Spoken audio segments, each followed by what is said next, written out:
Welcome back to another episode of the Debate Room for this season, and today we shall be talking about the guy that you see on the screen with a new background, which I'm trying. But anyway, we're gonna be talking about Charles Leclerc. What is happening with Charles Leclerc? We saw a very interesting thing in Jeddah, which was him fighting with the engineer, trying to show his unhappiness with what was happening, right? Well, first of all, I would like to point at this specific situation, which was later on the race. Being behind like this is really shit. I don't know what to do. I'm not gonna push anymore. This was related to him being stuck behind Carlos Sainz, which was slower than him. Again. And Ferrari not doing anything about it. The faster driver of Ferrari was behind the other driver, and Ferrari is not doing anything about it. Not maximizing the points, not doing what should have been done, right? Of course, if you're Red Bull, for example, you might be able to afford this because you have such a superior car that you don't care. But Ferrari, who are fighting to be the second team, are not maximizing points with a faster driver, which is Charles Leclerc. This was after he got penalized because of Bahrain, and then they decided to start the race on the soft tire, which was clearly the wrong choice. Why? Well, the only other driver that started with the soft tire, I think, was Lando Norris, if I'm not mistaken. The rest of the grid went with mediums, except for a couple of drivers that tried the hards, like Hamilton. Verstappen started on the mediums, and anyway, so on. Had Leclerc started with a medium tire, for example, maybe he would have gone further on the race, enough for the safety car to come in, and then perhaps he could have stayed in front of Verstappen, in front of Carlos Sainz, and this radio message could have been avoided.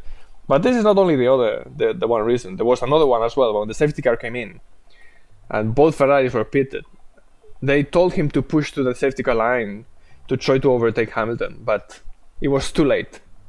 And Leclerc said, come on, you cannot do this, right? To the engineer. So he's clearly starting to get kind of fed up with the strategies that Ferrari are pulling out, right? So what's happening with Ferrari? Last year, clearly the thing was Binotto was pointed out as the big head behind the whole failure of Ferrari, which I don't think it was.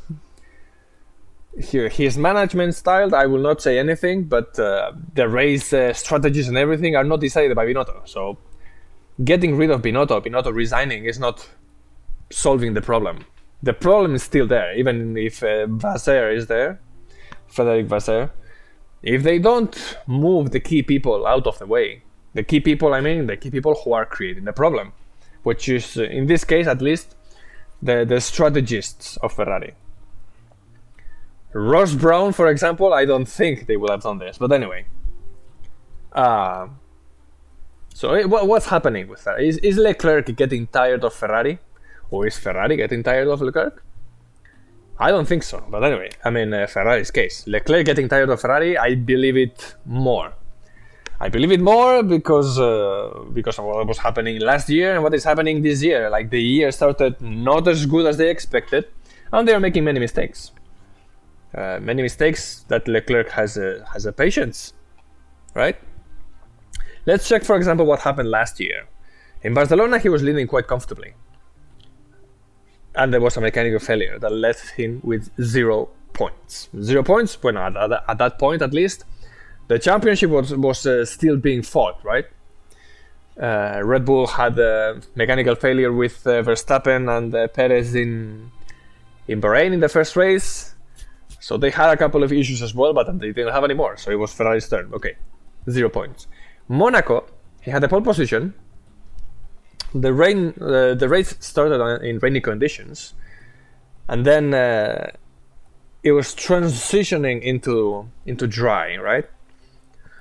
Ferrari decided to pit him for intermediate tires first, where Carlos Sainz saw the mistake, and he said he was going to stay on track and then go straight into softs. And then they called him in when Carlos Sainz was in the pits, which means he had to wait behind Carlos Sainz, losing a lot of time, not only to Carlos Sainz, but to Perez and Verstappen. So he went from P1 to P4 because of the strategy of Ferrari.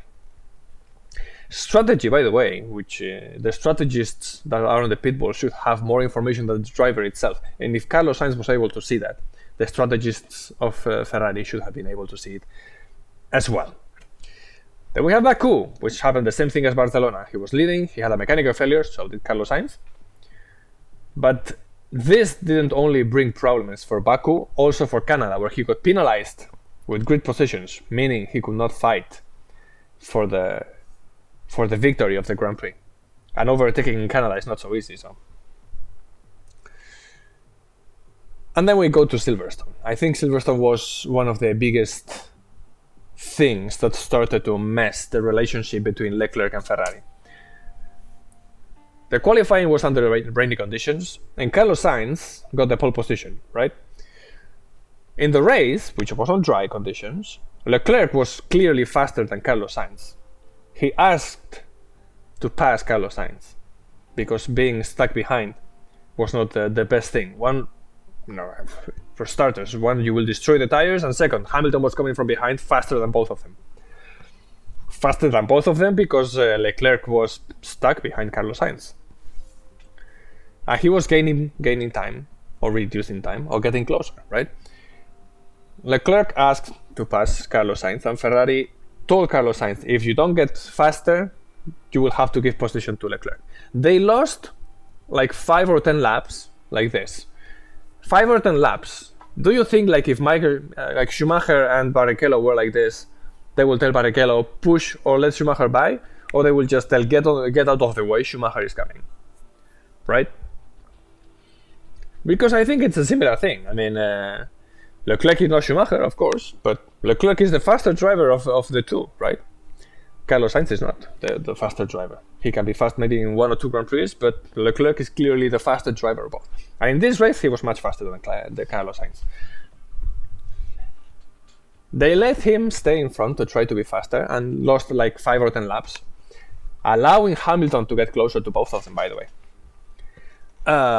Until finally, they swapped positions. And then came the safety car of Esteban Ocon. The safety car that changed everything.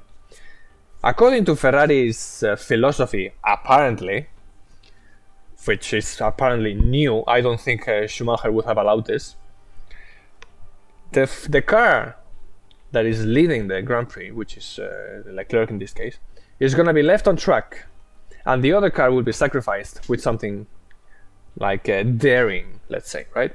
Which was Carlos Sainz putting the soft tire close to the end of the race. I think it was like 10 laps, something like this. Anyway,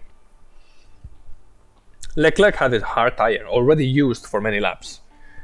What did the rest of the grid do? Same thing like Carlos Sainz. They went into the pits and they put a soft tire. The soft tire, which was of course clearly faster than the already worn off tires of Charles Leclerc, the hard tires.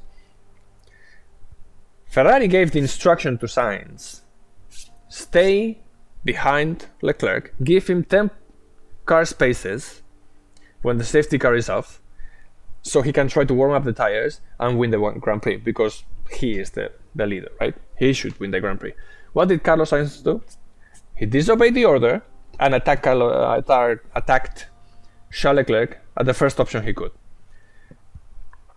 What did Charles Leclerc do? Of course, try to defend position, but then he was fending off Hamilton and Perez, which were behind of him, with the soft tires, right? He fought enough laps so Carlos Sainz could open a gap between them to win the Grand Prix, as we saw, right? A Grand Prix that actually created some division, some conflict inside the Ferrari box, because some mechanics did not want to go to celebrate the victory, seeing how Carlos Sainz disobeyed the order and betrayed Ferrari and Charles Leclerc for the victory. His first victory in F1. Does anybody think that if the situation was the other way, Carlos Sainz would have been able to fight or fend off Perez and Hamilton the way Leclerc did? I don't think so. I don't think so because, I mean, you can see the character of both drivers, right? You can see that Charles Leclerc is like a killer. He has this killer instinct of champions. Champions? I don't see Carlos Sainz being this kind of killer instinct of being able to overtake whatever it cost. Defending positions like Charles Leclerc does, for example, as we saw in the past with Leclerc and Hamilton, Leclerc and Verstappen. I don't see Carlos Sainz doing this.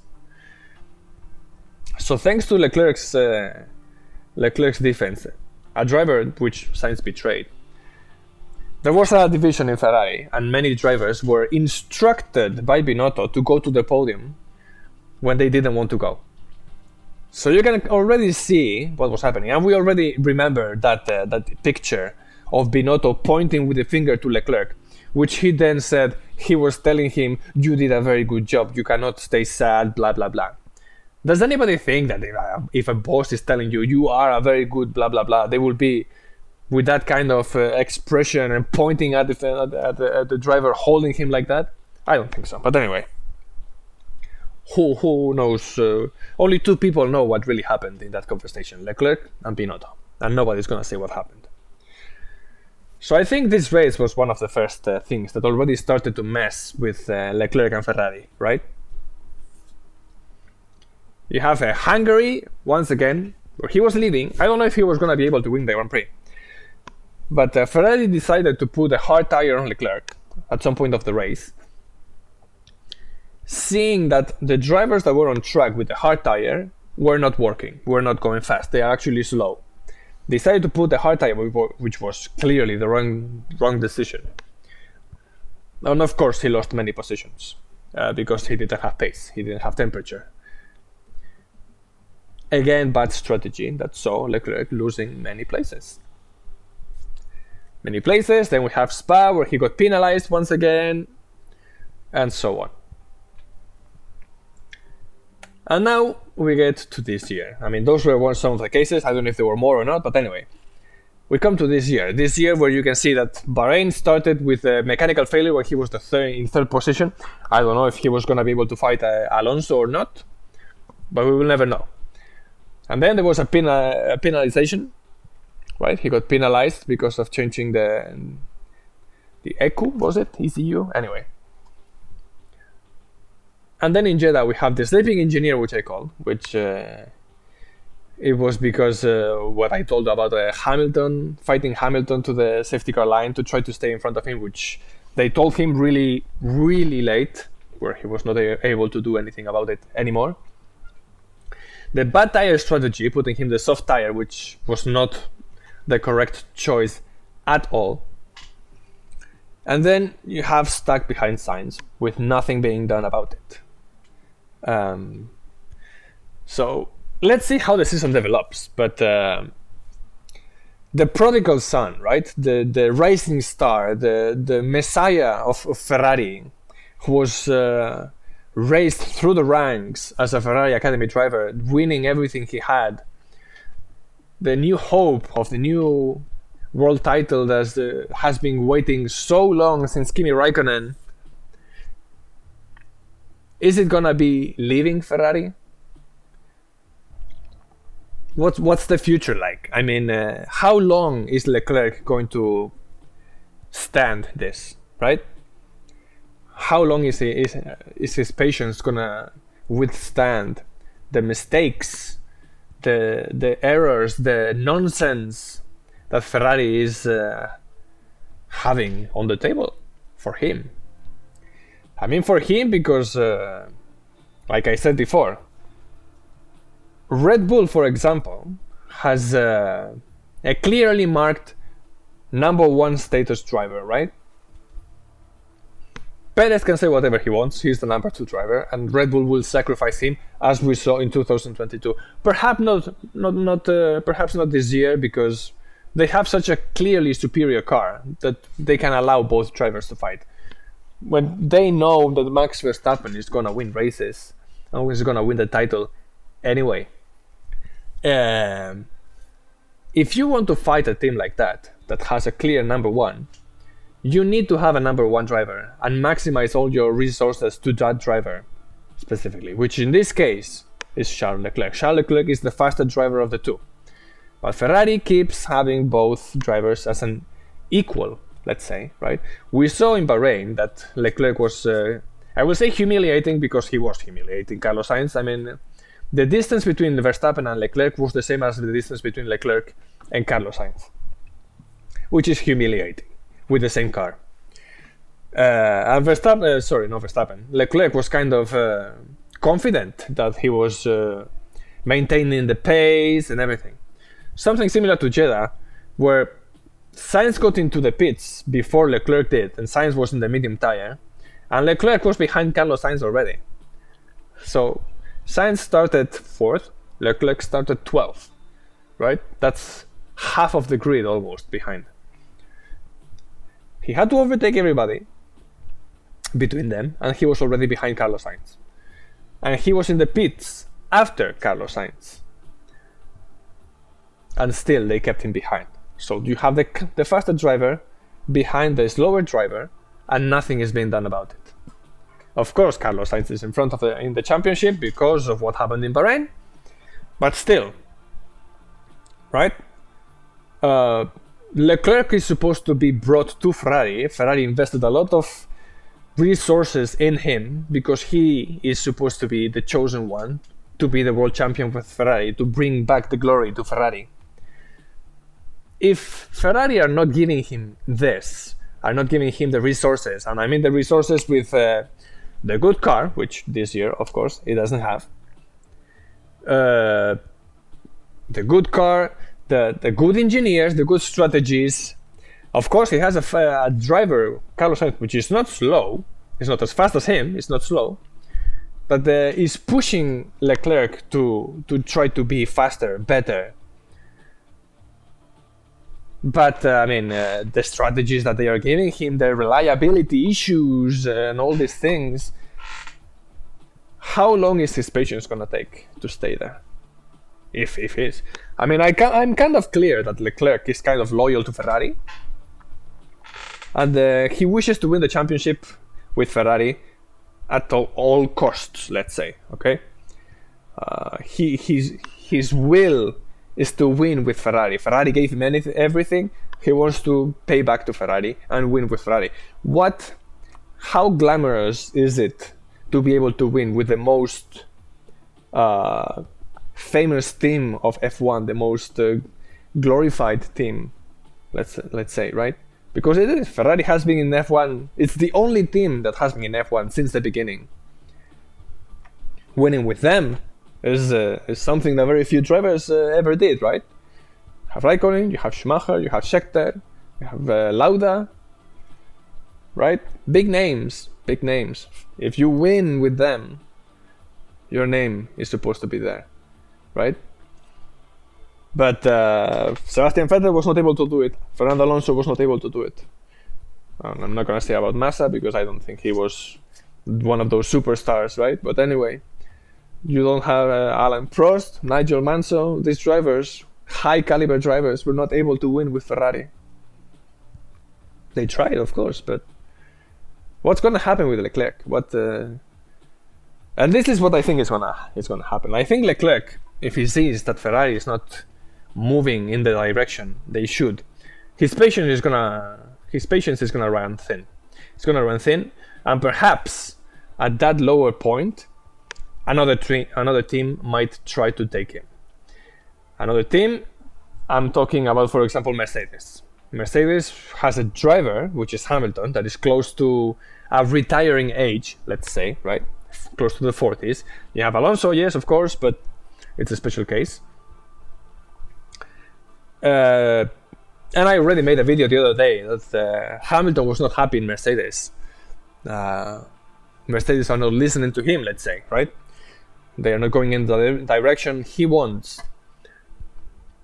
And perhaps Hamilton was gonna start to look other directions, perhaps Ferrari, right? And I said, what's gonna happen in Ferrari? Are they gonna really change Carlos Sainz, for example, which because Leclerc should be the one that Ferrari must try to keep, right? The driver that will win the championships with them. But what if there is a driver swap? Perhaps a change between cards of Ferrari and Mercedes. Ferrari gets Hamilton and Mercedes gets Leclerc, which for me, Mercedes would be winning a lot with this change, right? You would have Russell and Leclerc, both of them very fast. But Mercedes perhaps knows a little bit more about doing good strategies, keeping calm in stress situations, despite whatever Drive to Survive is showing, right? Of course, they will not bring him to Red Bull. Going to Red Bull right now is suicide. Ferrari would have Carlos Sainz and Lewis Hamilton, someone with experience that perhaps could try to bring the team finally to a step further, if that's what Ferrari is looking for. Or perhaps another thing would be, I don't know, Aston Martin now is doing very well. If Alonso retires in 2024, if he retires, right? I don't think. I think he will have to see when he's like 44 already or something like this, if he wants to continue or not. If maybe Aston Martin can give him the car to try to win the championship. But if he retires, perhaps Aston Martin will go after Charles Leclerc to try to win the championship with him. Is he an option? Right? And I think Hamilton actually is the key for the driver market of what could happen. If there is a swap with Ferrari, are Ferrari really gonna let Leclerc go for Hamilton? Or are Ferrari gonna go after another driver? If Hamilton retires, perhaps Mercedes could go after Norris, or would Norris move to Ferrari to reunite with Carlos Sainz, for example, and have Charles Leclerc move to Mercedes? Is it an option? I think these three drivers are going to be the key. Whatever Hamilton does, if it's going to be towards next year, for example, because I think Lewis Hamilton's contract ends this year, if I'm not mistaken. He has a contract until 2025, if I'm not mistaken, and his is 24. 2024. Of course, contract in vigor is one thing, but in the end, contracts can be breached, and we saw it in the past. I think Hamilton has the key to what could happen. We have three drivers, talented drivers, and wanted drivers with high status in the grid, that currently are unhappy in their teams. Hamilton feels that Mercedes is not in a good place and are not listening to him to try to go to a better place. And perhaps he could improve the car if they listen to him. That's what he's feeling, or what that is the thing that he's transmitting, right? We have Charles Leclerc, which is kind of fed up with the incompetence of Ferrari in terms of especially strategy, right? And we already saw him saying, I'm not going to push anymore. This is not something that a driver of his caliber is going to say, right? Someone who is a killer is going to try to kill at every single point. So imagine the frustration of Charles Leclerc. So he can say that on the radio. I'm not going to push anymore. Do whatever you want, right? I'm sick of this. And then we have Lando Norris, which you can see in McLaren, for example. He's stuck at the back of the grid while Oscar Piastri is able to perform with the car, for example, right? Which was the situation reversed from last year. He was the driver that was able to push with the car, and Daniel Ricciardo wasn't. I don't know what's happening with McLaren and Norris. Of course, they were expecting to be much further in front in the grid, perhaps fighting with the Alpines or in front of Alpine. If Oscar Piastri can be somewhere there, Lando Norris should be in front of him. And so far, he isn't. I don't know if he's frustrated with the McLaren thing and his performance is down because of that. I don't know. The fact is that Lando Norris is unhappy, Charles Leclerc is unhappy, and Lewis Hamilton is unhappy. Of course, Hamilton wants the 8th title. I don't think going to Red Bull is an option. I don't think going to Aston Martin is an option due to Alonso being there right now. And of course, they are not going to fire Stroll. The only other team that could offer him something would be Ferrari. He already said in the past he would like to drive for Ferrari, and perhaps before retiring he would like to try and drive for Ferrari, right? But Ferrari should get rid of Carlos Sainz and not Charles Leclerc. But what if, and only what if, Charles Leclerc actually decides to leave Ferrari? Could they swap positions, Hamilton and Leclerc? Or would Hamilton retire and Lando Norris go to Mercedes or to Ferrari and then Leclerc go to Mercedes? I think what Vasseur is going to do during this season and show Leclerc that he has his back is going to be key. Because if everything continues like the way it's going, I can see Leclerc having the idea of leaving Ferrari crossing his mind, if it's not already there. The thing is that the options are limited, of course. It's F1, only 10 teams, and from those 10 teams, only 1 or 2 can win, right? There is a big regulation change coming in 2026. Well, I'm saying big, but anyway, the engine regulation, right? And being in the right team at the right place could be key. Like Red Bull is transitioning to Ford. Let's see how that works out. Audi is coming in. That they have all these years to develop the engine. So, how is it going to move? What do you think? What do you think? I think actually, I don't think Leclerc will leave Ferrari, at least not in the close future. But I think what happens with Hamilton is going to be key. If he stays in Mercedes or not. If he moves, then the big names might be shaken. And we might see Charles Leclerc with these colors. Or Lando Norris with these colors. Anyway, what do you think? I think there is an issue in Ferrari, even though they try to hide it. I think there is an issue. There is a problem with Leclerc, clearly, Leclerc and Ferrari. And solving it has only one direction, which is giving him the confidence and the resources and paying him back with what he's showing on track, which is he is the faster driver. They cannot give Carlos Sainz the better strategies and everything when Leclerc is winning with the speed and the stopwatch on track, right? Anyway, just another section to see what might be happening in the Ferrari part. We already did this with Hamilton. We're doing this with Leclerc. Let's see if we're going to do this with any other driver, right? Anyway, take it easy. I'm going to do the last episode of the week tomorrow. And this weekend we do not have Grand Prix. We will have Australia next weekend. So we will have a rest this weekend. See you!